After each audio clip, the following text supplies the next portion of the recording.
sound of the cymbals, which again, that predates the cymbals. So it'd be like,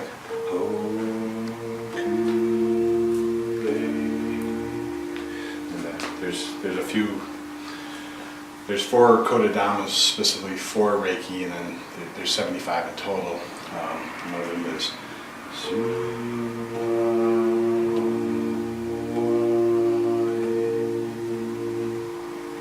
so you would chant a few times. It brings out the spirit of the word, or understanding and knowing the universe through sound.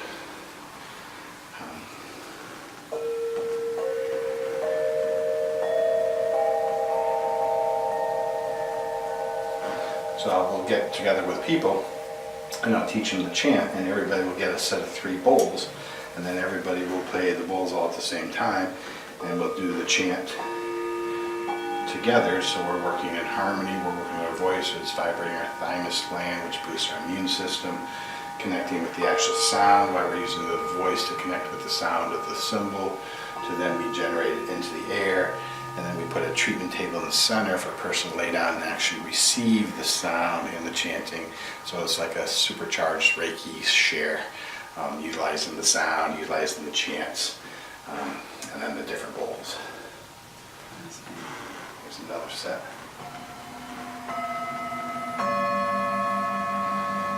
And again, everything is matched within a harmony to work with each other to bring out harmony. You kind of want to know that in playing for another person, because if you chose, I'm going to do this on purpose, if I chose something like this, it doesn't quite sound as in harmony. It's, yes, they're bowls and you're playing bowls, but if they're not really working together, you're not going to get the same results as somebody, which is why we have the training and the understanding of that.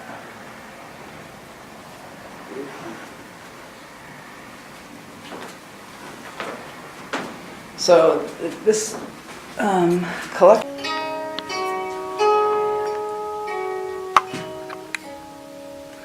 Have some monochords, work with monochord sound therapy. This is a high-end bowl, which means it has a lot more harmonics in it than some of the other bowls. It's beautiful. You know, so in a higher end bowl, you'll have male and female voices, and you want to try to get them to match. So this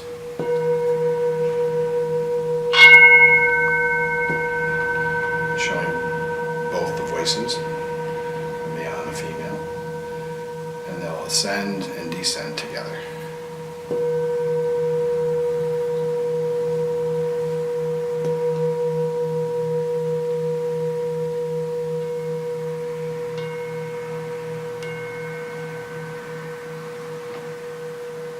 Different mouths will create different sounds, which will bring out the richness and the harmonics and the microtonality and the overtones. That's what you're looking for in a sound healing instrument. Not just a crashing cymbal that makes a lot of sound or noise. You want the harmonics in the noise. Crystals help to amplify energy. Crystals, I have a whole set of crystal singing bowls on the side. They're different gemstone bowls. Crystals have their own vibration.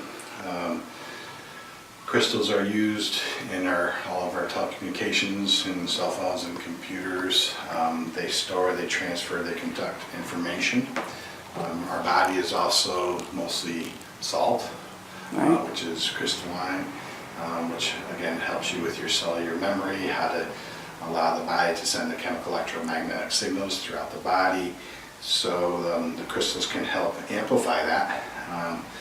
We use the crystals, they're kind of like a battery, which is why they need to be recharged, either by the moonlight or one of the quickest ways to recharge would be through the sound, because the sound is very, very high vibrational. So actually the sound is supercharging the crystals.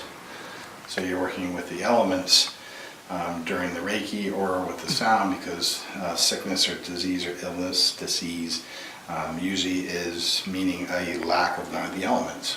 Right. So if you can decide which is the element that is needed to be used, Right. then you can create more water sounds, or you can create more wind sounds. So I have that whole variety of different sounds That's here. fascinating. I didn't realize that at all. I didn't know that you worked with the elements that way. This is an ocean harp, so it makes ocean sounds. I have ocean drums, and they have different mounts that I can use on the gong to actually sound like whales and dolphins. So if I can bring the beach to you while you're in this session, you're actually going to the beach. You know, so if you provide the sounds. If we provide the certain wind sounds, then you could find yourself out in the woods. Sometimes I'll And use your my brain doesn't know the voice. difference if you're visualizing. Yeah. When your eyes are closed, that offers you that spaciousness to go into altering or changing consciousness, which again is why it's kind of important to have an education, because when you're dealing with changing people's consciousness, you need to know a little bit about that. Yeah. Because you're always working for the greater good of all, and you know, the higher self, and you know, the best outcome and all that. Would you like me to get some water so you can hear? Yeah.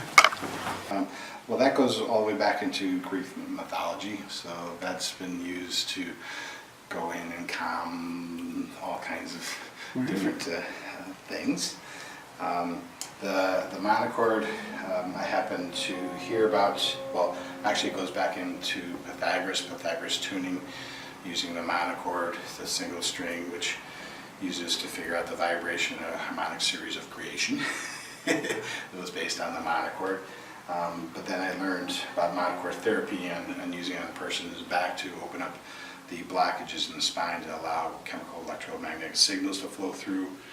Also, a person going through chemotherapy, they have a lot of mind chatter about why did they get sick, and all of this, which is depression, and what's going to happen after this, finances in my body, which leads to anxiety.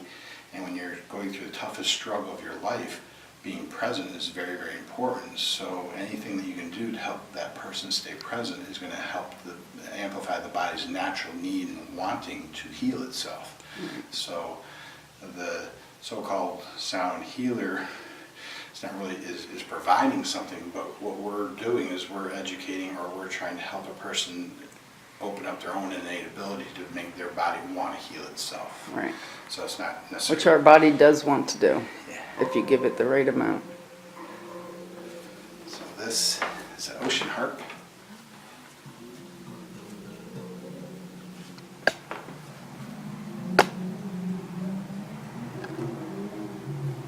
So cool.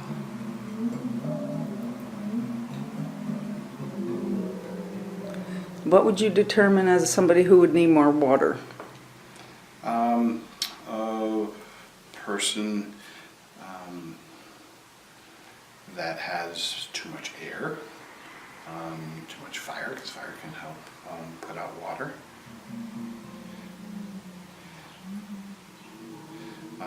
Water is very, very good because of most of our body, we're dehydrating. We also don't get enough physical water. Mm-hmm.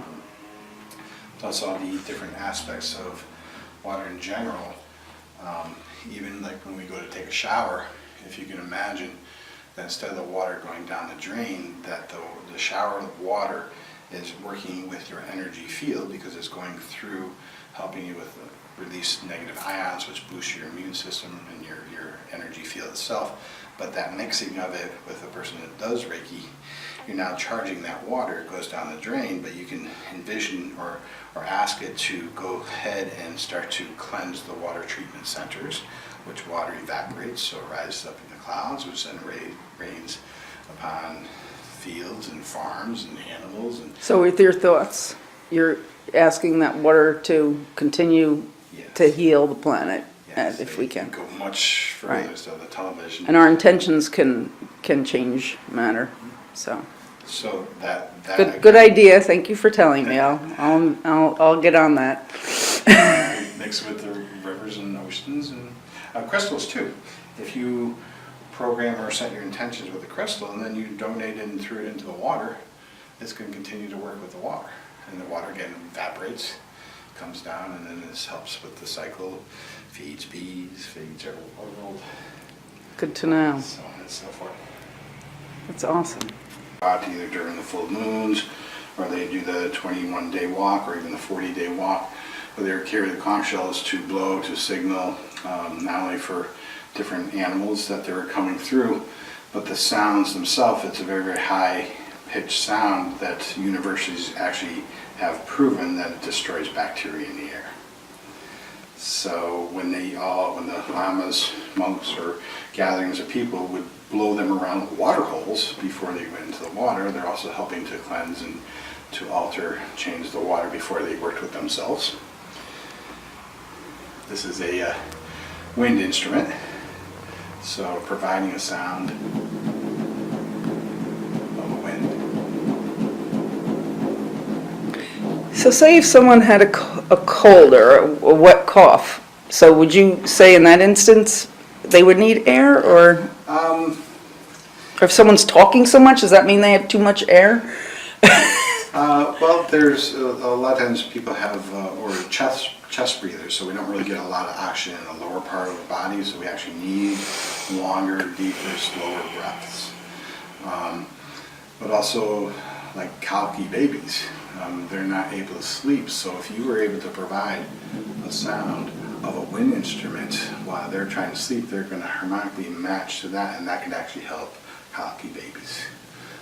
So there's so many different things. Again, the more I study, the more I learn, the more I realize how little we all know, which keeps that feed and that drive going. And then sometimes, when you get actual facts, because things are always evolving, sometimes those facts aren't necessarily as important anymore. Right. Because newer ones take their place and then have a whole different meaning. Right. So part of this is regaining maybe some of the lost knowledge, but also integrating new knowledge. So you have a lot of different, you got a lot to cover. I like to call it the warehouse of knowledge that you have. So when you're working with each person, every person is different. So one person may like this singing bowl, but another person may like the crystal singing bowl, another person might like the gong. But having a knowledge of different instruments and different things to do, then you can pick out what is best served for that person at that time. And then for Justin, if you do open up a very old blockage or trauma that maybe even a person forgot about, maybe a specific sound, like all of a sudden this jingling brought them back to an ice cream truck where they got hit by a car, something had happened, that would release that trauma right there. So the person that's working with the sound and energy needs to also know things about trauma, because we have to deal with this on the spot. Right. If you don't know that, you can't just, if you send the person home, there's a level of responsibility, Right. in that as That's well. interesting, yeah. Yeah, it's, So I imagine as you're learning, because you're teaching and learning really all at the same time, right? yes. And your clients are teaching you, right? As you're healing them, and then must be some process to go through to. Yeah, it's when working with a client, we're actually listening to their needs, we're listening to the space, and that would actually, with the quieting of the mind, be able to know which instrument I should go ahead and Gotcha. play to work with them as well. So Because you're working with guides as well, or how does that work? I know, because I work with a shaman, and she does download stuff and channel, there's many ways up the mountain, and the umbrella that we're all working in. Right. So the more modalities used, one of my modalities is holographic sound healing. That I got a master teacher in that works with the angelic realms. He works with the Egyptian sounds, the vowel sounds, to be able to use those sounds, because you always have an instrument, which is your voice. So you can project certain sounds or tones and even add in the feelings of that. So during that class, we would pick a certain sound, we would project something that would be like serenity. So we learn how to use that sound with our voice, which actually would give that person a response of feeling serenity. And then we mix it back and forth, that we learn how to play those. So when you're working with a person that's very, very upset, or if you open up that blockage and they become upset, you then have tools to then help to calm, to bring them back down, and to analyze and talk about what had happened, to kind of work work that in that moment, again, before they leave, because it just happened to be with Right. you that's. And typically, do clients, there may be expecting that something like this might come up, or does it sometimes surprise people, take them by surprise? Some people, a lot of people will ask at the end, well, what did you get? What did you hear? What did, and everybody has different gifts. Mine is listening and learning what to play, how to play, when, how loud to play. Some people like it louder because they need to kind of shake some things up. Some people like it subtler because they have some maybe tinnitus. So now I'm working with certain sounds, not to aggravate that, but to actually help open up other channels, because there actually is a channel in your ear that's only meant to hear overtone sounds and sends those signals right to the auditory cortex. And when you're not hearing overtone sounds, that can be blocked or clogged. So therefore, some of those sounds may be irritating, but when you learn how to kind of open and open that channel, Right. that can help alleviate some of those sounds. Or sometimes we could just have ear damage that then we have to work in a different direction. Can sound healing help people with tinnitus? Yes. That's really interesting. I've Googled every different ailment that people have asked, and 99% of the time it comes up that it does address it, from autism. I worked with kids with Asperger's, ADD. So it's calming for them, or for different, you have different symptoms and different reactions? Yeah, and a different knowledge of how to use a specific instrument can help with different things as well. That's fascinating. Yeah, like I had very very active, I like to call them children of all learning abilities, Right. Come in, and I knew that he was very anxious, so I had him smell some essential oils that was very sedative. One of them is called Buddha wood. It's very, very calm, helps to calm the mind, so I had him smell that. I gave the information to the mother so she could see what it was, and so she would know, just to have it on her records. Then I brought him to the room, I had the door open, he laid on the ground. I asked permission to place this on his back because I already gained confidence and in what we were doing, and supporting safety was always a concern. So I put this on top, and I just started strumming, It's beautiful. and he took a deep breath in, he had a big release, he spread his shoulders, and he said, "Oh, I love my meditation," and he just relaxed and calmed down. When 10 minutes ago he was jumping in every puddle in the parking lot. And Mom was like, thank you. She was. So, what, normally I have a little table, I do it a certain way, but basically, if you took these to the ocean and you worked on mimicking the sound,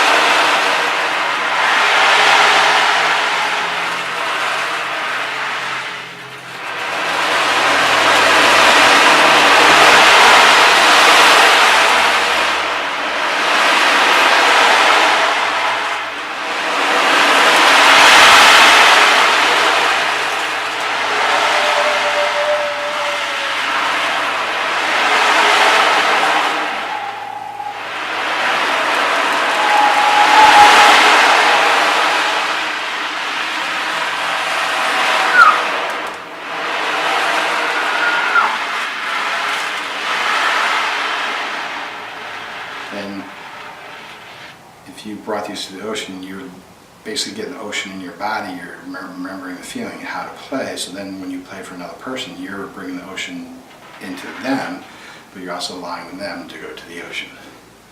So that's where the beauty comes in. And then doing it in a gentle way. Again, if one person's doing some of these, and another person's making some wind sounds, another person's doing a light bell or a chime, another person's doing a string instrument or a harp, it's a beautiful soundscape. The person on the table is just like, you want to give a person the, basically when they get off the table, they're like, I don't have words to what just happened. Right. That's the goal. Right. to give a person an experience that they can't put into words. And recording some of that is never going to you're not going to reach that experience. It has to be, in person. You can. They're all at the same level. So when we're playing the different bowls, the sound is going right off the side, so a person is right there on that same horizontal plane. I've had people say that they felt like they were floating on a lake of water of sound, and that it was just beautiful. They've gone to different drumming circles and things like that, but there was just something that was. It's really powerful because there's so many different things. Plus the room, the shape, the size of the room, understanding how the sound moves through air.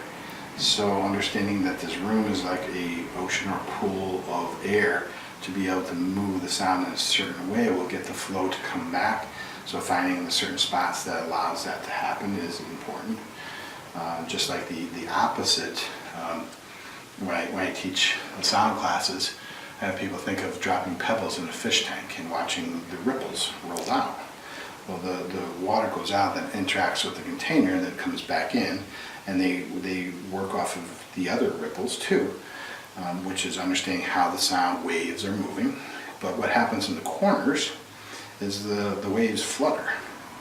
So if you were doing a sound meditation and people's heads were in the corner and you're playing a little bit louder, those are the people that are probably going to leave saying they have a headache, because your brain is floating in fluid, and that shaking, your ears, all equilibrium, it's going through a lot. So having the understanding of sound, how it works, how it moves around the room, would tell a more experienced person, I need you not to put your head in the corner. We're going to turn you around. Personalized. I always start asking, not necessarily for what their story is, but I ask them, what are you here for? What are you looking to relieve? What are you here to help release? What are the areas of concern in your body? Right. So then that will give you an idea. But at the same time, they're giving themselves permission to work on that, because an energy worker is supposed to have permission to do the work. But at the same time, you're giving the person permission to themselves to allow their body to go. So even if I was playing just some sounds and they knew that they were here to help release ABC in their life because it has discomfort, and they're feeling this pleasure and the joy from all the different sounds, sometimes I'll have to say certain things like, I want you to say to yourself, I am safe, I am secure, I am in perfect health, no matter what is going on, and all my needs are met. And just continue to say that, and that's like speaking to the water in your body. You're playing those comfortable sounds, a person is focusing on their breathing. Sometimes I'll just start making some of my own sounds, going into the Egyptian part with the vowel sounds. I've even had fire trucks, because there's a fire station in the hospital, come by, and I don't want to lose the person in the room. So I learned how to make sounds with my own voice that somewhat mimic that, but keep them in the room by changing the way it sounds. So that will come and go, but then I'll keep remaining. So it kind of holds them there, and they like, oh, that was amazing, because you just, it like popped in, and it was gone, and you just made these different sounds. That's really cool. So that's that actually falls into the science, or when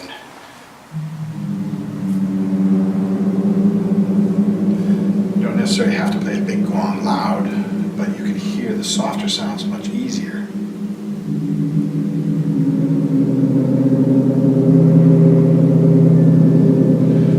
A larger gong.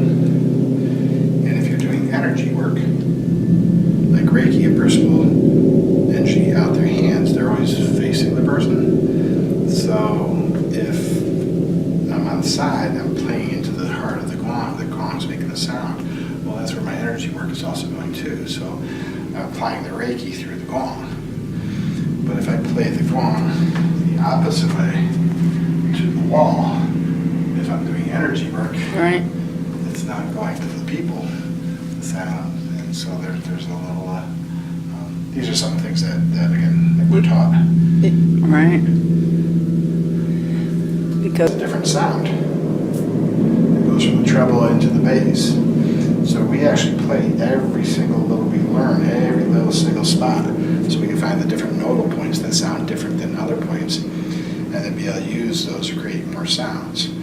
So an experienced person can get a real lot of sound out of one gong, where an inexperienced person will need a lot of gongs to be able to make a lot of different sounds. So it's Are there safe. different notes for different gongs? They have primary fundamental notes, but there can also be second and third, 2 or 3 primaries. But the sound also changes. So if I put the meter on it, you would get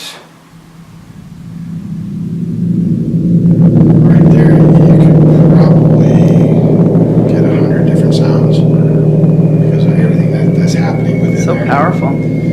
So using all the different mouths, you're getting more sound. So that multiplication, because it basically is like a round piano. So when you're striking a gong, you can be playing all the different notes. Beautiful.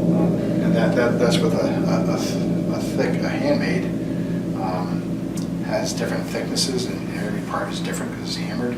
So each part can have a different sound. If it was a plate metal gong, the thickness is all the same. So you don't get as many different harmonics out of it. They're actually they're within the second harmonics. So it's basically like using a few notes on a piano versus the whole piano. Because it's the same thickness of sound.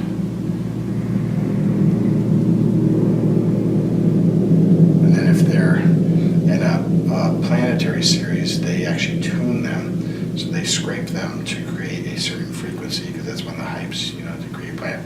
So then they're actually taking more sound out of something that already has less sound than a handmade gong. And they charge you more for it. Beautiful. The sound is so beautiful. So this has a water, the energy just blossoms, just rises. Do you have any recordings? From the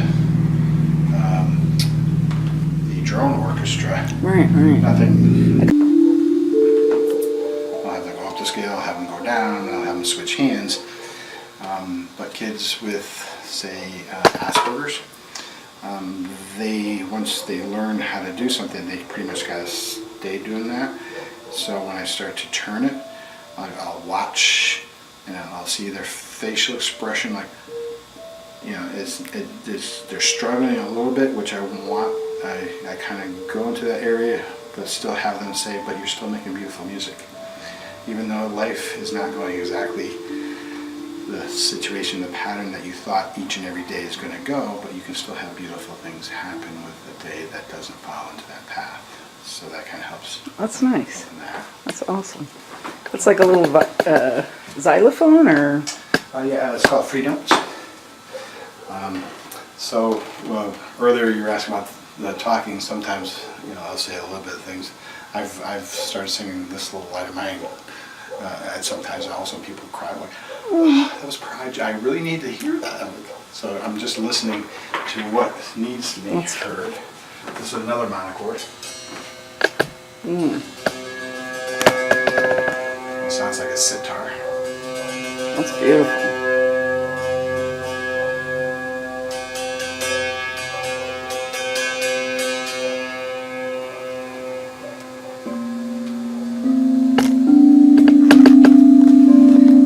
Difference between the crystal and the crystal bowls will have one specific sound. So this is a C in the 4th octave. It'll always stay a C in the 4th octave. The gong, I'll hit it and it's all over the place because it's got the same thing as singing bowls. And the singing bowls, the Tibetan style, the metal, that depending on the alloy or how well they're made, they'll have more voices in them. So some of the ones that are just stamped out, yeah, they still make a sound, but they don't have a lot of variation in that sound. So a person that has more experience and wants to do more things in sound healing would want something with more sound. So in these, you're playing them in a certain way. So I could do that for Sound like church bells. And probably the person will fall asleep.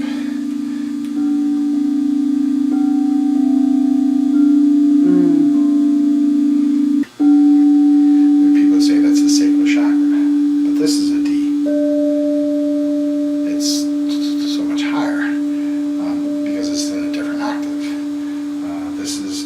third octave. This is a fourth octave. This is a fifth octave. So there's sets in all these different octaves. And so that's kind of where people hear, I need to have this, or I learned something on the internet, so I want to work with that. But it's really, really important to actually be in front of these and feel which one do you like. Right, right. So right now when I'm playing,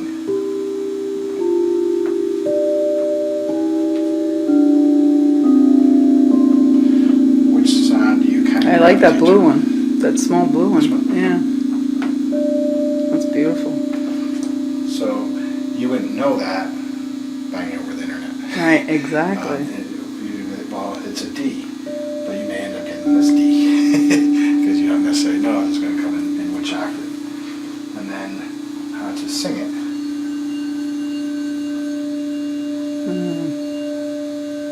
So calming. So again, working how to make that sound. This would be a level 1 class to teach people how to make nice peaceful sounds for meditation. Then level 2, once you learn how to play them, now you're basically playing another crystal bowl that makes the one sound, but because you're able to hold it, you can now again use the air.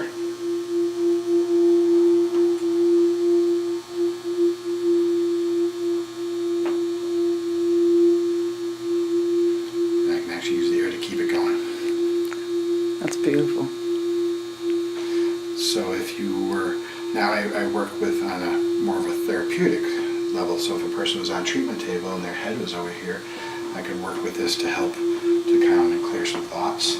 So kind of going and grabbing their attention, and as I slowly move away, the sounds move away in their head, they're hearing the sound go away, go away, go away, go away, but they don't realize that it's actually drawing out what their deep thought was, or their concern.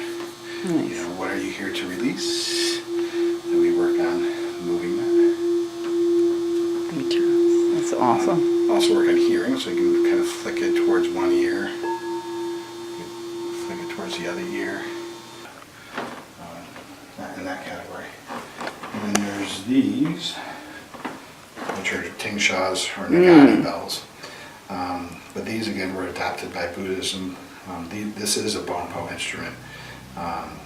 And they're only supposed to be played at certain times of the year, and you're supposed to know the mantras to them. But they're in a lot of yoga studios, and people don't know the mantras, and they don't know everything that they're supposed to know about using these instruments.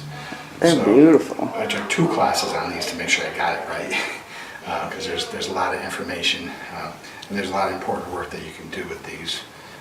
Can't really explain more about that. Right. Into some of the training, but it is important that you know the mantras in working with these instruments. That's fascinating. One of the funny things is the third level I learned was called Being Reiki. Some people call it Advanced Reiki Training, ART. Some people don't even have that level. Again, there's a day class. A person chooses what to decide to work on. Right. I like to do a lot of different exercises. I want people to feel energy. I want to work on seeing it, doing different aspects of that. But again, you're limited to that amount of time, Right. which is why I created my year-long Reiki program, because now I don't necessarily have to follow those guidelines of just cramming everything in those few hours. Right. So now we mix it up and I rotate the classes so a person is actually getting a lot more information. It said that you should take a year to learn to get your Reiki Masters and have a couple of different classes in between. But doing it each and every month, I offer 1 to 2 classes every month all the way through, that the person is learning just a lot of different information.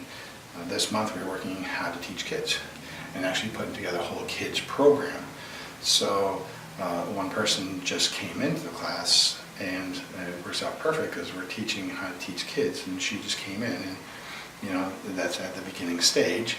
I got another student that's already been in a couple of classes, we're teaching also people how to teach, So now she's learning, because now she's getting little reviews here and there, so she's understanding her communication, how she can explain it to other people, how she's going to create her own program to be able to teach what she chooses to teach. So this is going to bring out a much more of a confident, experienced, skillful Reiki master teacher, which is something that we're aiming for as that lifestyle, because this is something that you're always doing. That's basically where Reiki's going in our future. We want things to change. We want things to be more of a lifestyle. There's too many times people say, I took a Reiki class and I forgot everything, or I don't feel comfortable in it, or every time I'm doing work on a person, I feel all their stuff, or I feel exhausted. So there's a lot of different things that you would learn in a longer program. And the students, in that year-long program, they're working together, the students with you?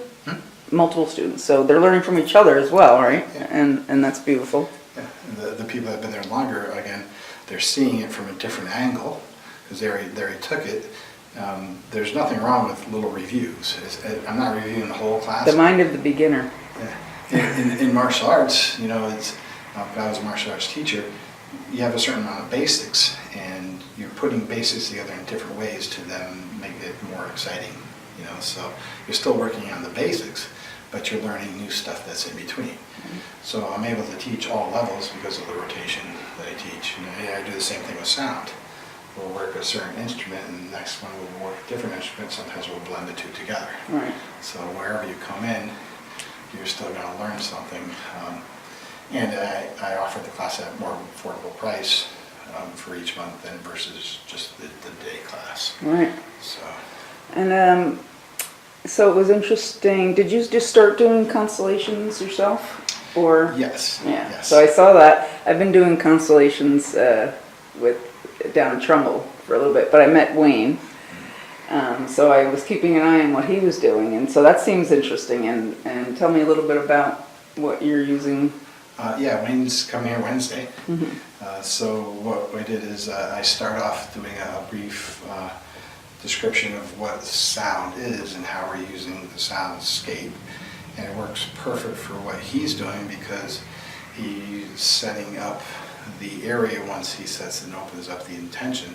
So it's really working in conjunction with each other, just a different language, but the language is a universal language that understands. And then at the end, when people are felt everything that had happened and all the different releases, and you learning from other people, watching another person go through their challenges, you're really realizing you have those same things, and some of those answers are your answers too. So then I finish with a sound meditation, which is locking and absorbing all that in. It's kind of preparing to close the sacred space, because you want to open the sacred space to do work, and then you want to close it to finish and absorb, so that final sound piece really helps it integrate into your being, Right. into the cellular level, so everything makes more sense. And let's say a person had a release, and there's a little bit of trauma came out from going through the work, the meditation will definitely help bring them back into feeling much better about themselves and about the work that they just did. That's awesome. Yeah. Yeah, I love that addition. I do a little description on how to work certain instruments, but let people gather around and pick an instrument and then kind of use it. So this is a rain stick. It sounds a little bit different, almost like seashells. Right?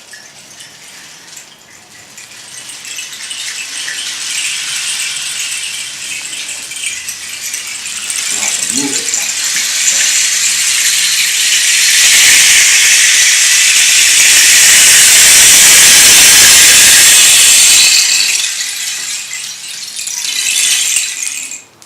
That's fantastic. So you can go closer to a person, you can kind of wave it around them, kind of like a wand or like a brooming them, going closer or away. Those last couple little tickles, stops, those right there. I like to do that right by the head at the end, because it just makes your brain just have this little, which is its own little release, like like your spine can just like open up and have a little adjustment. Beautiful. So if each person's making a different sound again, we then work off each other, so you're working on that spaciousness, and then people can jump in the center. And at the same time, talk a little bit about some of the history of some of the instruments and how that they can be used. All right. So you're getting education, you're getting learning how to use instruments. Similar, another version? Yeah. So this is more of a typical sound.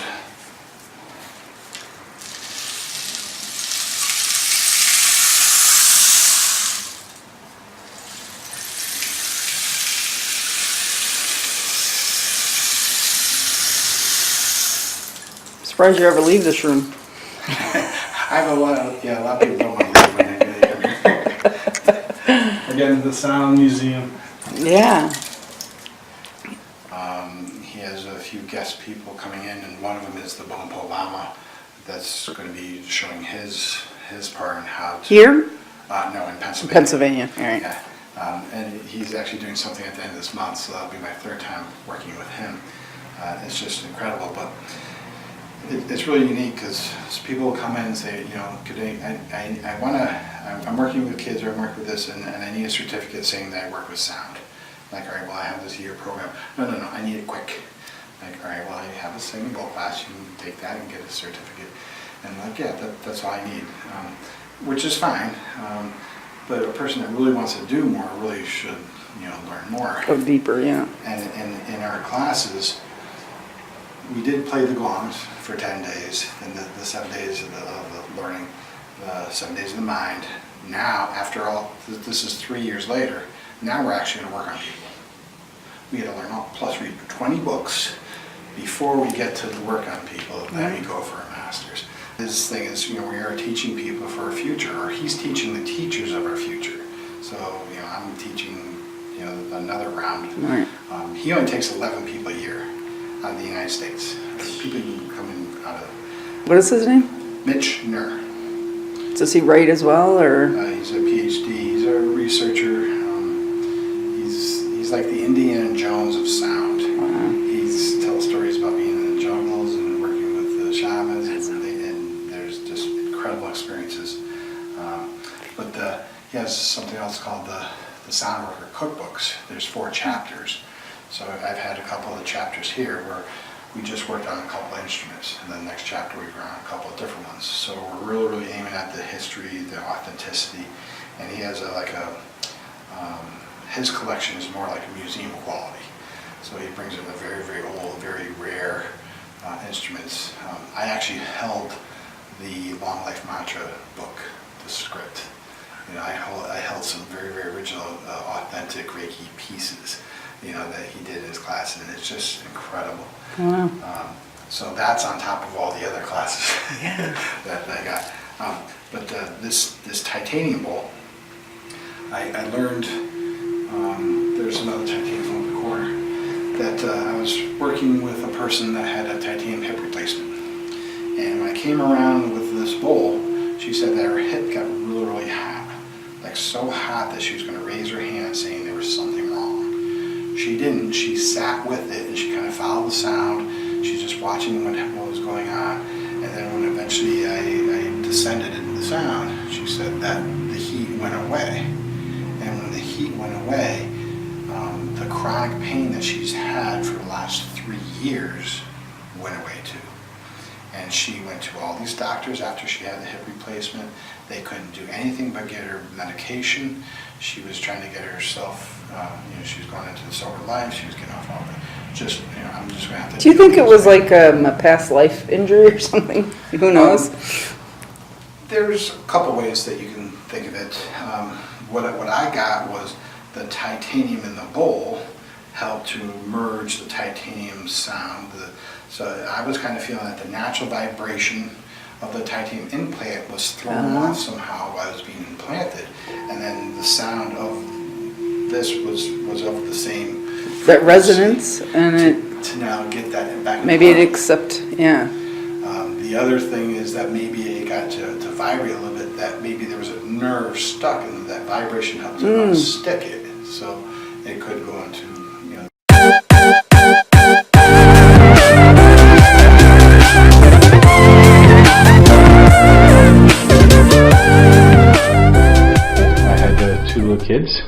I lost my job, I got injured. Mom wasn't capable of being around the kids, so I went to a bookstore and I said I surrender. I got two of the kids. I need to do the right thing. I'm trying. I need some direction. And there was a book that was kind of a little bit lighter than all the other books, and it was a book on Reiki. So I read it and immediately called and went in and started that journey. So interesting. And then now I'm going into my third year with the gongs to go ahead and get my gong masters. I'm learning how to work with people with cancer, because this is some of the newest technology in helping fight cancer. Is the sound. So how many years was that journey? Since that part was from 2002 on, but from high school I started working with martial arts on chi energy to break things. So you're already there in a different vein. And the ability to focus and concentrate, and the discipline of hard work and practice on achieving something. Right. But also learning out on this chi energy flow thing, which I never really understood. But obviously you can use it to break cinder blocks and boards, and then I got busted up, so I was like, all right, now I got to heal myself. So then I started learning the other side of it. Right, that's fascinating. But these were made for medicine. So Ayurvedic medicine, when you use these, it's the aloe that mixes with whatever you put in it. So the herbs, the different liquids, you're making medicine. So it was the medicine that you're using for healing before the sound. Then the blacksmith class actually had a mystery school teaching part where they learned about the sound and then taught them that aspect. But originally it was all about what was in there. That's amazing. Which is why this is so valuable. This is a singing bowl gong made from 200 singing bowls. Wow. Of a very old alloy, which is only found in high Himalayas. It's a red V copper, and this copper is mythical. Emperors and they used to make their all their silverware, their cups, their bowls out of this alloy, because they believed that they were going to get poisoned at this. And then just close your eyes. Just focus on your breathing.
Losing their hearing, when you touch a vibrating metal, it actually opens up a channel in your ear to allow you to hear a little bit more, because we hear with our skin, we hear with our bone, we hear with our ears, and in our inner ear. So you're actually merging now a couple of them, which actually amplifies deep listening, plus the fact that there's so many different sounds. Every place has a different sound. It encourages you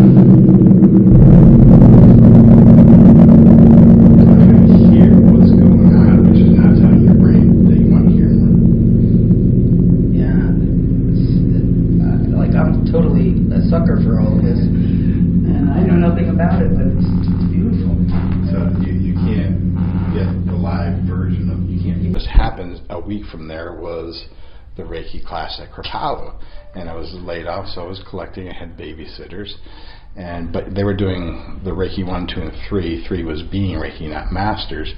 And the book said that, there's a rule that you have to wait 21 days. And so I called to ask, and the lady at the counter says, well, the teacher just happens to be walking by. Would you like to talk to her?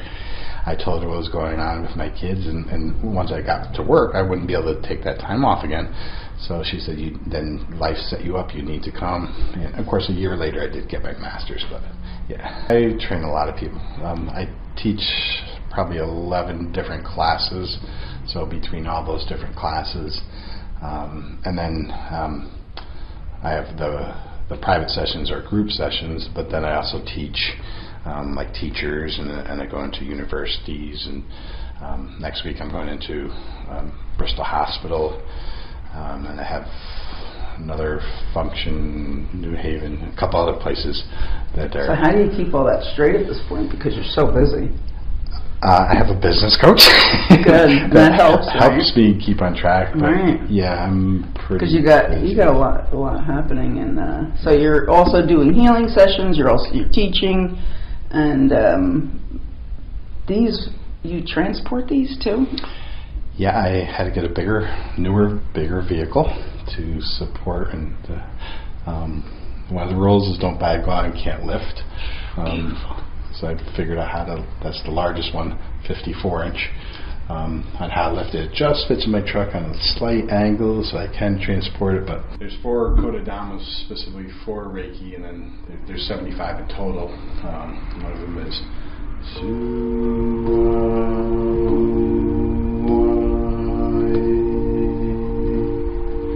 So you would chant a few times. It brings out the spirit of the word, or understanding and knowing the universe through sound.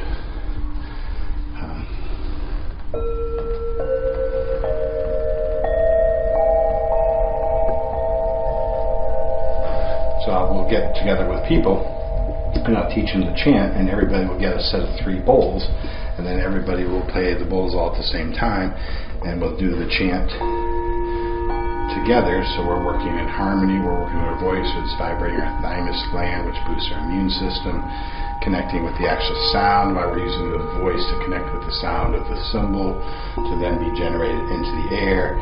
And then we put a treatment table in the center for a person to lay down and actually receive the sound and the chanting. So it's like a supercharged Reiki share, utilizing the sound, utilizing the chants, and then the different bowls. Here's another set.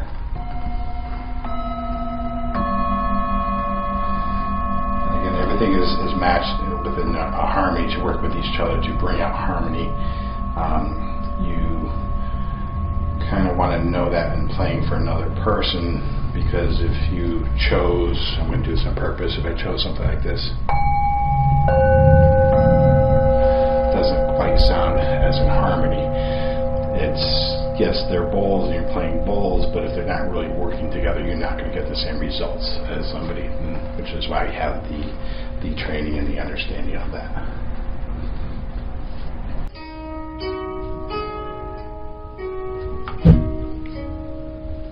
Have some monochords, work with monochords, sound therapy. This is a high-end bowl, which means it has a lot more harmonics in it versus some of the other bowls. So in a higher end bowl, you'll have male and female voices, and you want to try to get them to match. So I've Googled every different ailment that people have asked, and 99% of the time it comes up that it does address it, from autism. I worked with kids with Asperger's, ADD. So it's calming for them, or for you have different symptoms and different reactions. Yeah, and a different knowledge of how to use a specific instrument can help with different things as well. That's fascinating. Yeah, like a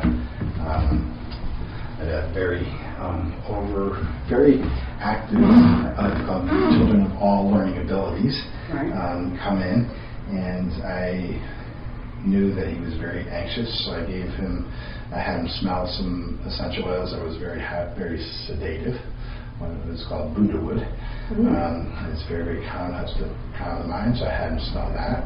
I gave the information to the mother so she could see what it was, and so she would know just to have it on her records.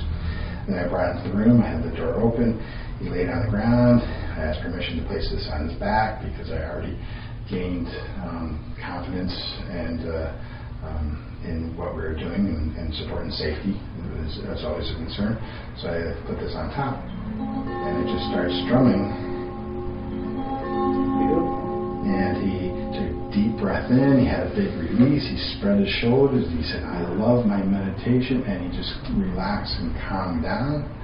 When 10 minutes ago he was jumping in every puddle in the parking lot. And Mom was like, thank you. She was, thank you. We use the crystals, they're kind of like a battery, which is why they need to be recharged, either by the moonlight, or one of the quickest ways to recharge would be through the sound, because the sound is very, very high vibrational. So actually the sound is supercharging the crystals to amplify even more. My teacher actually was helping Dr. Emoto with his whole work on the discovery of water and the imprinting. Dr. Emoto had words that he put on water that would change the subject or what was going on within the water. If you put love, different words that you can help change it. So at that time it wasn't sticking as much, so he kind of helped with that right direction because he knows a lot of people. There's been a few doctors that have been using these different sounds, how they work throughout the body. Your body, all your organs are vibrating differently, so when you're in front of something that makes a lot of sound, it's changing or it's amplifying all the different vibrations throughout your body, and blockages will have a lower vibration. So when the higher vibration is introduced, it will help to create that rumbling effect, that shaking, which shake things up a little bit to allow spaciousness to go inside, to help things to flow freer or flow out. Release blockages. This is an ocean harp, so it makes ocean sounds. I have ocean drums, and I have different mouths that I can use on the gong to actually sound like whales and dolphins. So if I can bring the beach to you while you're in the session, you're actually going to the beach. So if when your eyes are closed, that offers you that spaciousness to go into altering or changing consciousness, which again is why it's kind of important to have an education, because when you're dealing with changing people's consciousness, you need to know a little bit about that. So where did you learn about that? And it's a lyra, and it helps people. A lyre. Well, that goes all the way back into Greek mythology, so that's been used to go in and calm all kinds of different things. The monochord, I happen to hear about, actually it goes back into Pythagoras tuning, using the monochord, the single string, which uses to figure out the vibration of a harmonic series of creation. It was based on the monochord. But then I learned about monochord therapy and using it on a person's back to open up the blockages in the spine to allow chemical electromagnetic signals to flow through. Also, a person going through chemotherapy, they have a lot of mind chatter about why did they get sick, and all of this, which is depression, and what's going to happen after this, finances in my body, which leads to anxiety. And when you're going through the toughest struggle of your life, being present is very, very important. So anything that you can do to help that person stay present is going to help amplify the body's natural need and wanting to heal itself. So the so-called sound healer is providing something, but what we're doing is we're educating, or we're trying to help a person open up their own innate ability to make their body want to heal itself. Right? So this is an ocean harp.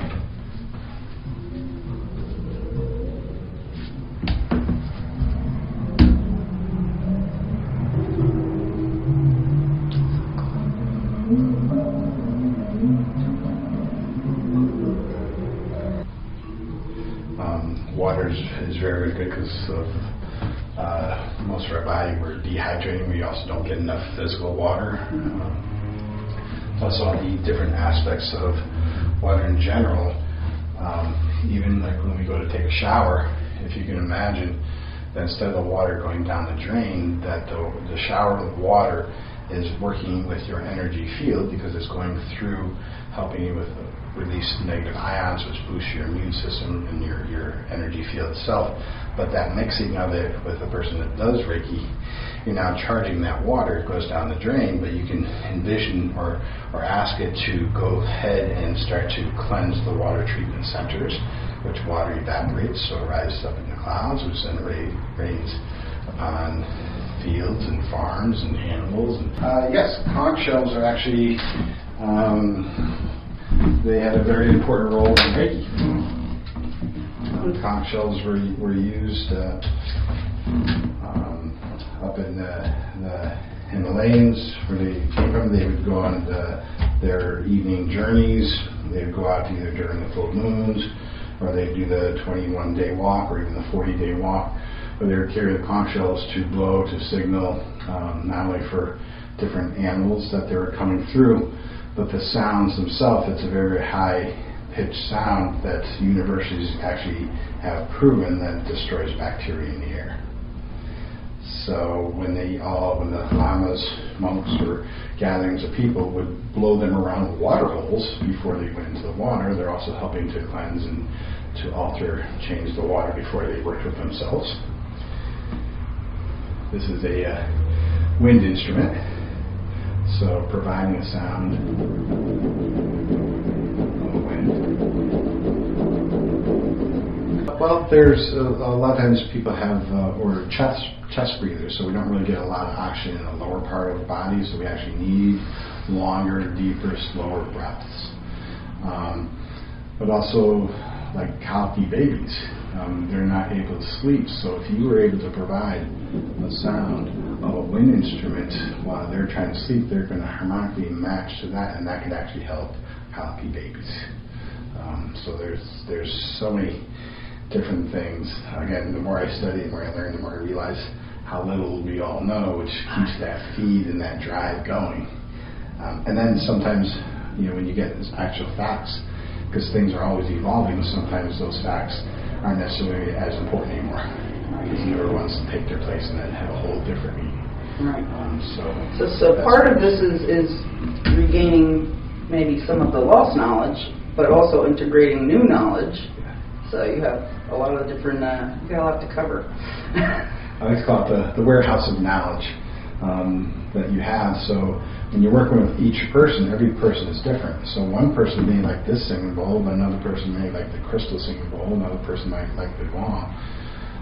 But having a knowledge of different instruments and different things to do, then you can pick out what is best served for that person at that time.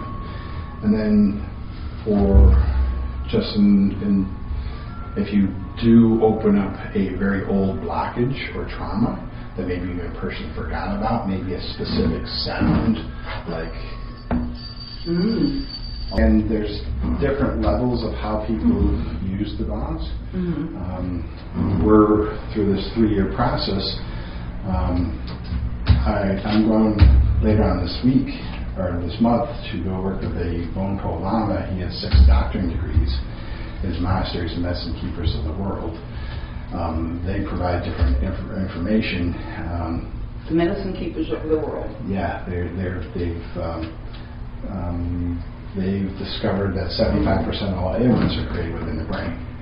So we're learning how to work with the brain, how people thought, how they create certain symptoms.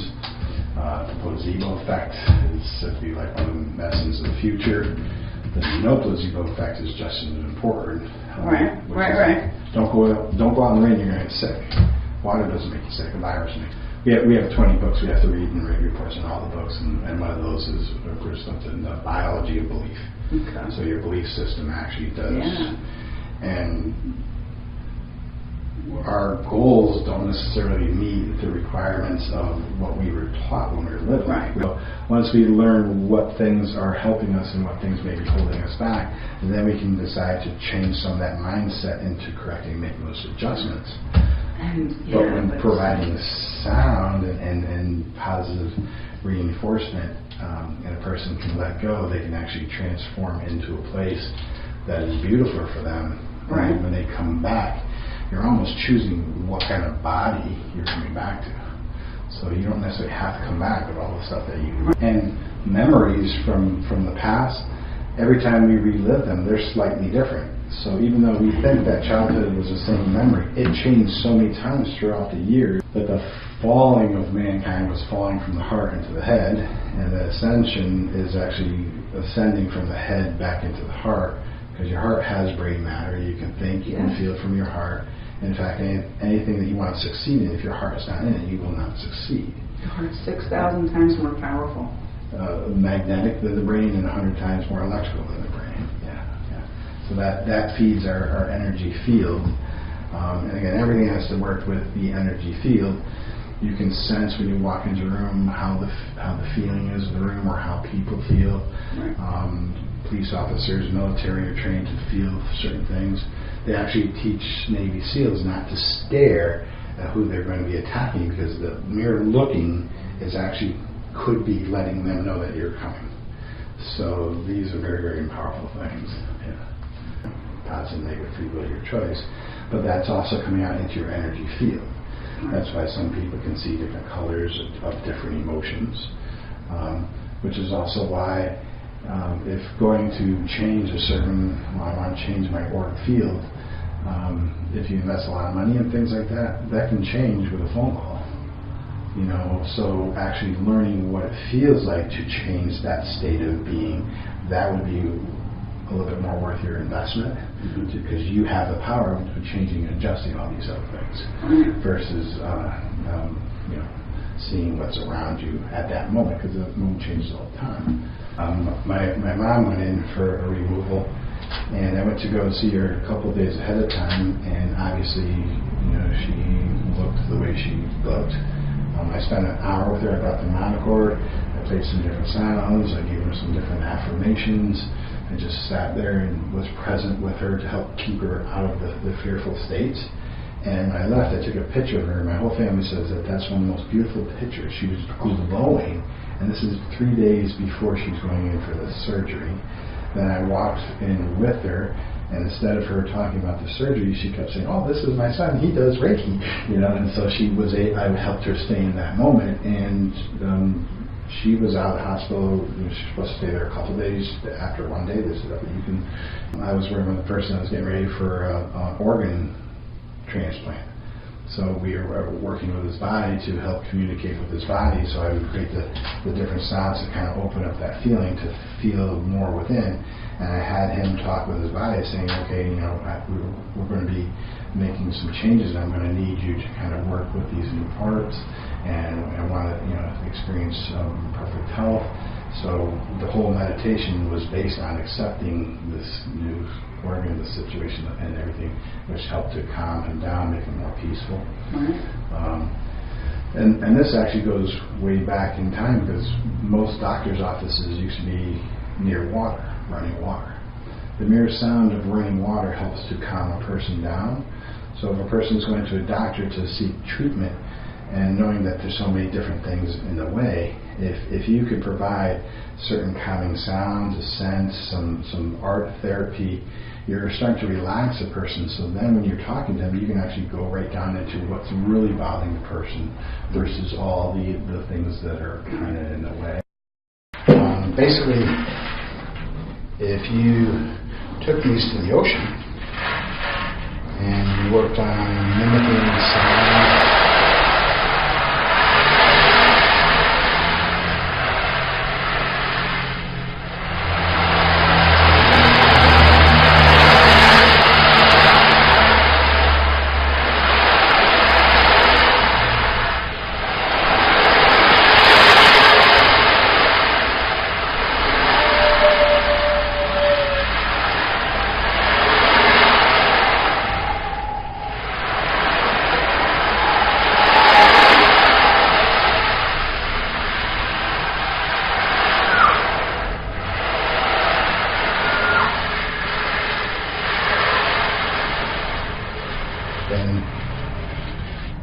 brought these to the ocean, you're basically getting the ocean in your body, you're remembering the feeling and how to play. So then when you play for another person, you're bringing the ocean into them, but you're also allowing them to go to the ocean.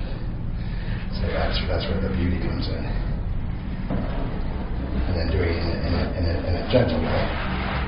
Again, if one person's doing some reeds, another person's making some ring sounds, another person's doing a light bell or a chime, and another person's doing a string instrument or a harp, it's a beautiful soundscape. The person on the table is just like, it's just, you want to give a person basically when they get off the table, they're like, I don't have words to what just happened. That's the goal, to give a person an experience that they can't put words to.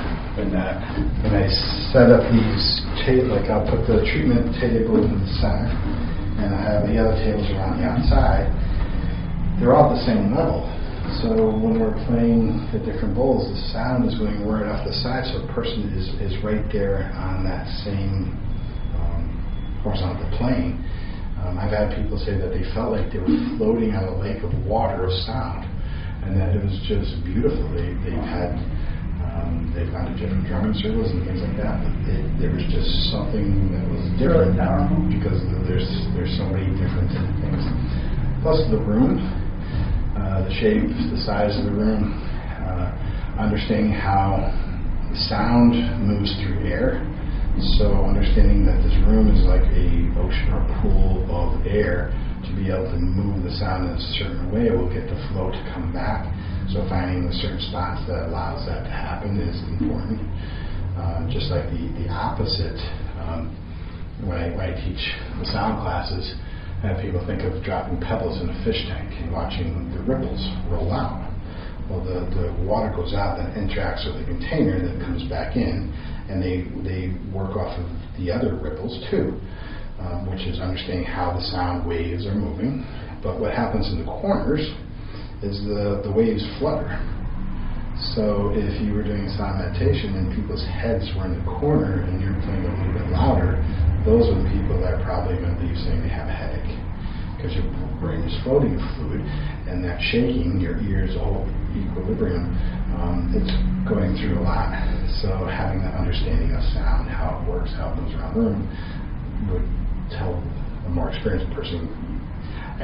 So going what you just had mentioned, if I know a person has a certain ailment, say they have a person had a large lump on their arm, so I played certain sounds in a certain way. Again, sound can help or something, because you're kind of like, if you can destroy the base of something, or if you destroy the blockage, then you can help it relieve. So I was playing in a certain way to kind of go in to disrupt what was, and then she said that the size of it went down 50%. She says a person not being comfortable with something can be annoying over time. That could relate or go into discomfort. Say you're in a job over a couple of years, that discomfort turns into a dis-ease. Dis-ease, the next step goes into disease. So you can be getting sick from a job that you hate because of certain things, and you're actually sick. Each person is personalized. I always start asking, not necessarily for what their story is, but I ask them, what are you here for? What are you looking to relieve? What are you here to help release? What are the areas of concern in your body? So then that will give you an idea. But at the same time, they're giving themselves permission to work on that, because an energy worker is supposed to have permission to do the work. But at the same time, you're giving the person permission to themselves to allow their body to go. So even if I was playing just some sounds and they knew that they were here to help release ABC in their life because it has discomfort, and they're feeling this pleasure and the joy from all the different sounds, sometimes I'll have to say certain things like, I want you to say to yourself, I am safe, I am secure, I am in perfect health, no matter what is going on, and all my needs are met. And just continue to say that, and that's like speaking to the water in your body.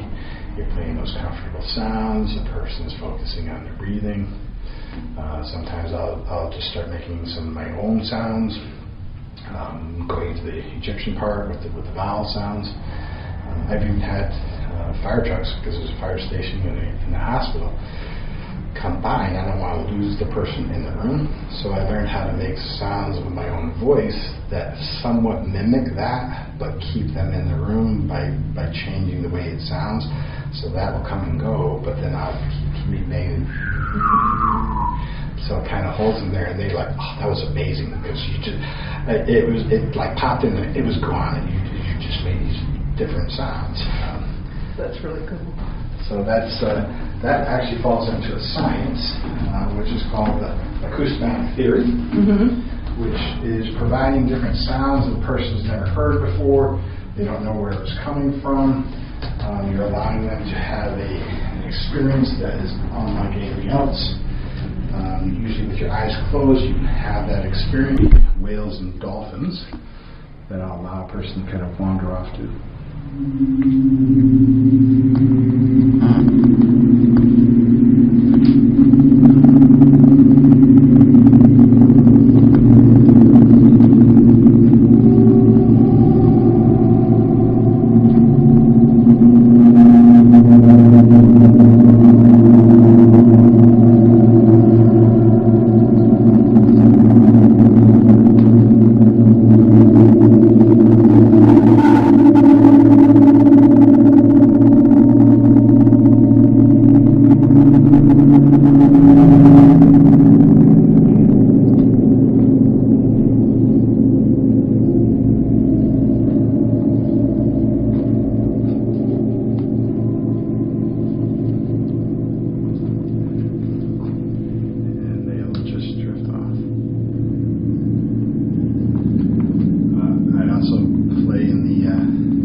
Orchestra. So we have a bunch of musicians that get together and work different techniques called droning, which helps to work with ambient sound, which doesn't really follow a musical protocol. Allows some spaciousness in the brain.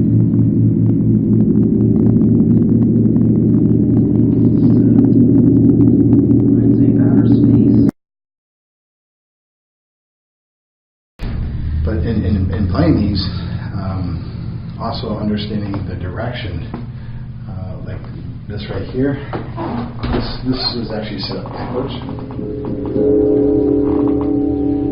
because it's going right into the wall.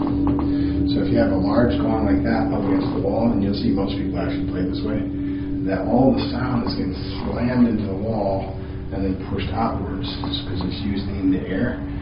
So you're actually greatly restricting the gong, you're restricting its microtonality, you're losing a lot of the sound. They actually, that's why like the gong behind you is turned around backwards. And I play it from the other side, so all the sounds come off here like it's a lighthouse, a big light from a lighthouse. So when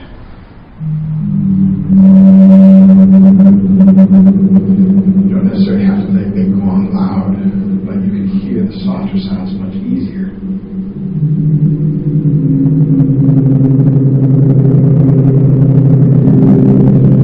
The larger gong. And if you're doing energy work, like right here, they're shooting out their hands, they're always facing the person. So if I'm on the side, I'm playing into the heart of the gong's making a sound. Well, that's where my energy work is also going too. So I'm applying the Reiki through the gong.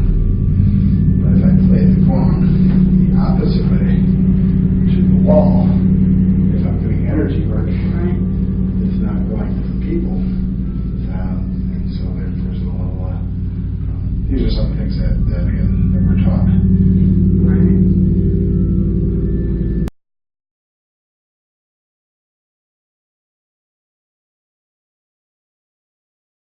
Like the music teachers, they're like, we had no idea that you could play the gong.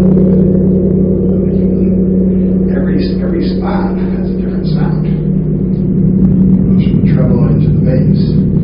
So we actually play every single note we learn, every little single spot, so we can find the different nodal points that sound different than other points, and then be able to use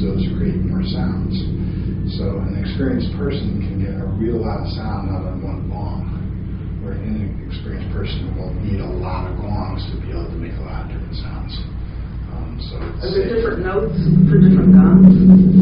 They have primary fundamental notes. There can also be second and third, two or three primaries. But the sound also changes. So if I put the meter on it, you would get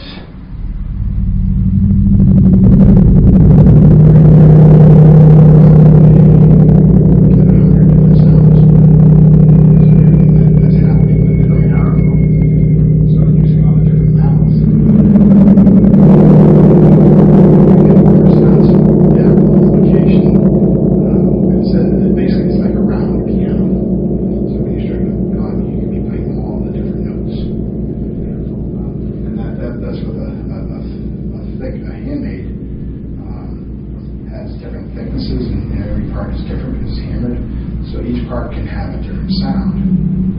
If it was a plate metal gong, the thickness is all the same. So you don't get as many different harmonics out of it. They're actually they're within the second harmonics. So it's basically like using a few notes on a piano versus the whole piano, because it's the same thickness of sound.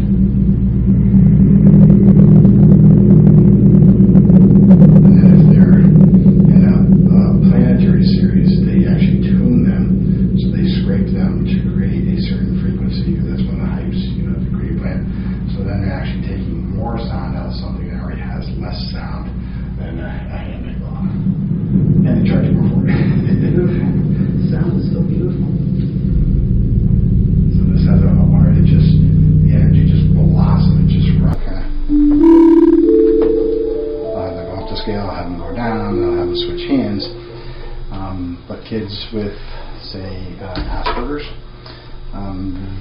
once they learn how to do something, they pretty much got to stay doing that. So when I start to turn it, I'll watch, I'll see their facial expression,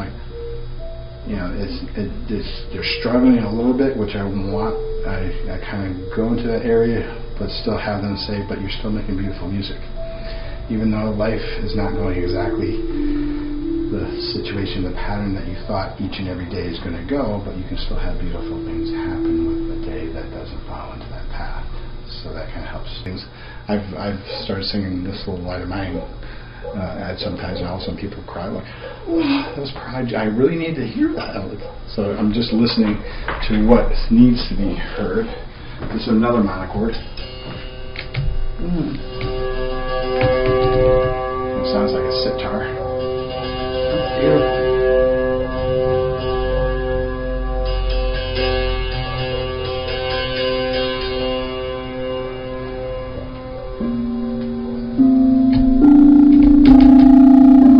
What's the big difference between the crystal and the... Crystal bowls will have one specific sound. So this is a C. Fourth octave, it will always stay a C in the fourth octave.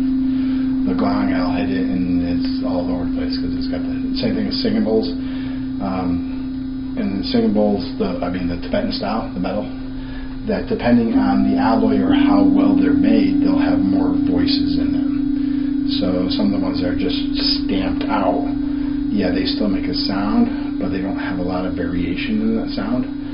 So a person that has more experience and wants to do more things in sound healing would want something with more sound. So in these, you're playing them in a certain way. So I could do that for 10 minutes. Like church bells. And probably a person will fall asleep.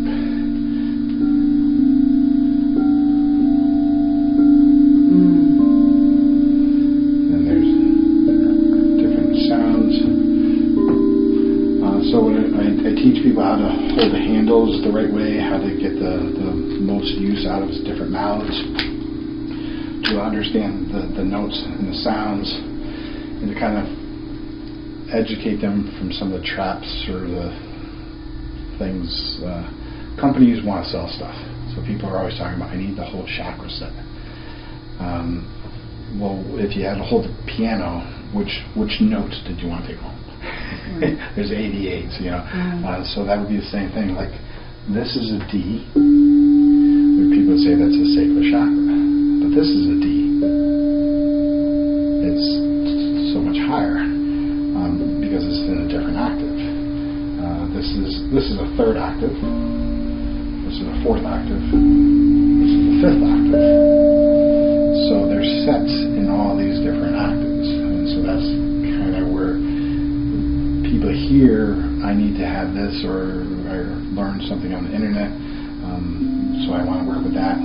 But it's really, really important to actually be in front of these and feel which one do you like. Right. So right now when I'm playing,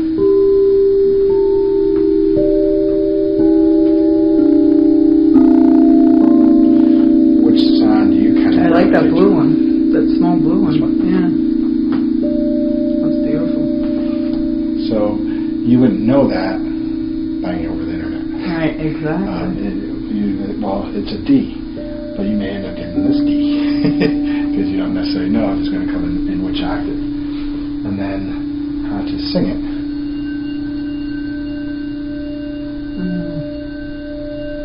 So calming.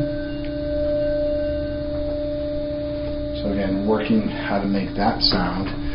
This would be a level 1 class to teach people how to make nice peaceful sounds for meditation.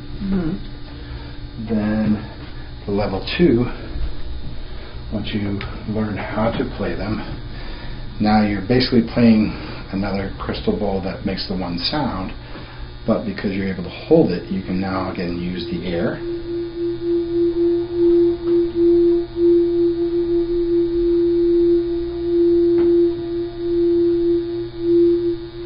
And I can actually use the air to keep it going. That's beautiful. So if you were, now I work with on a more of a therapeutic level. So if a person was on treatment table and their head was over here, I could work with this to help to calm and clear some thoughts. So kind of going in, grabbing their attention, and as I slowly move away, the sounds move away in their head. They're hearing the sound go away, go away, go away, go away, but they don't realize that it's actually drawing out what their deep thought was or their concern. You know, what are you here to release? And we work on moving that. Also work on hearing, so you can kind of flick it towards one ear, flick it towards the other ear. Laurie Hunt has a YouTube video. It's old, but it gets right to the point, where she has instruments that test. She was the first one to prove the human energy field. So she actually shows on film what was happening around your body when you're by the water, when you're rubbing fresh fruit, when you're eating junk food. The life force is actually being sucked out of you. And then when you're chanting or oming, or when you're playing with a dog or a child, she actually shows you through her. Again, the highest volume of bright colors, whiteness that she got was a mother oming with her child. So she said that's another reason why chanting, oming, vocal toning is very, very powerful, because it adds in that extra. You also work with chakras and things like that in your practice? In older studies, they don't find that as important. Okay. People get kind of tunnel visioned on those, because if you're working on the whole energy field, the other energy centers will adjust themselves. Gotcha. But a person's breathing, their pulse rate, their sleeping rhythms, their biorhythms, the cranial fluids, the body fluids, there's so many more important things that people should be paying attention to versus something. Chakras. Yeah, because even testing and feeling those, kind of like the aura, that can change with a phone call. So I've even done it with a pendulum. I've held it over and had a person think a certain way, and it works a certain way. And then I'll go to change it, and they'll feel good. But then they're saying, if you're changing something, aren't you altering their karma? If you're altering their karma, it's not doing something to your karma. So I mean, That's tricky. It just opens up this big world. So we're working the whole energy field. What happens with them chanting or oming, or when you're playing with a dog or a child. She actually shows you through her study. Barbara Hunt? Yeah. I can check it on YouTube. Valerie Hunt. Valerie Hunt. Valerie Hunt, yeah. So again, the highest volume of bright colors, whiteness that she got was a mother oming with her child. So she said that's another reason why chanting, oming, vocal toning is very, very powerful, because it adds in that extra thing, which again, everything's under these. And then you also work with chakras and things like that in your practice? In older studies, they don't find that as important. Okay. People get kind of tunnel visioned on those, because if you're working on the whole energy field, the other energy centers will adjust themselves. Gotcha. But a person's breathing, their pulse rate, their sleeping rhythms, their biorhythms, the cranial fluids, the body fluids, there's so many more important things that people should be paying attention to versus something. Chakras. Yeah, because even testing and feeling those, kind of like the aura, that can change with a phone call. So I've even done it with a pendulum. I've held it over and had a person think a certain way, and it works a certain way. And then I'll go to change it, and they'll feel good. But then they're saying, if you're changing something, aren't you altering their karma? If you're altering their karma, it's not doing something to your karma. So I mean, that's tricky. It just opens up this big world. So we're working the whole energy field. What happens with them happens with them. So if you heal the whole energy field, it'll all take care of itself. You're providing, you're adding to the energy field a different substance through vibration or energy work.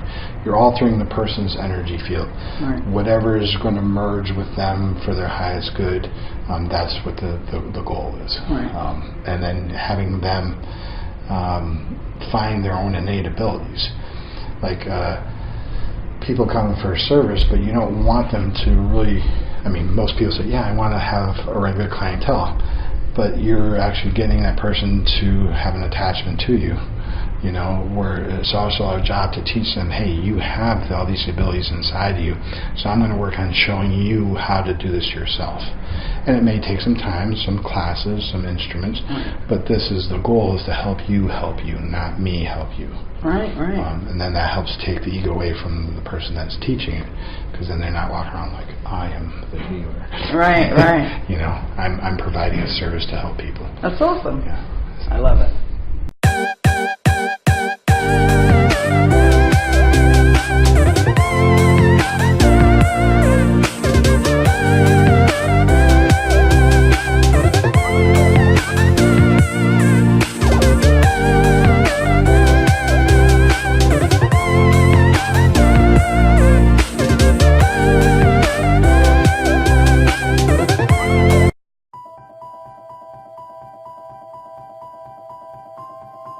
Humanity has been on an epic journey of discovery, learning the truth about the world we live in.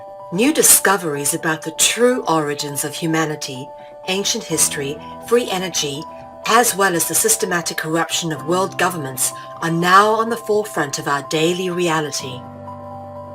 Is the world headed towards destruction based on control and power?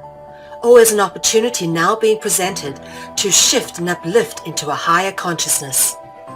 My name is Mel V, co-founder and creative director of Conscious Consumer Network, an independent broadcast network that was launched on the 1st of January 2015.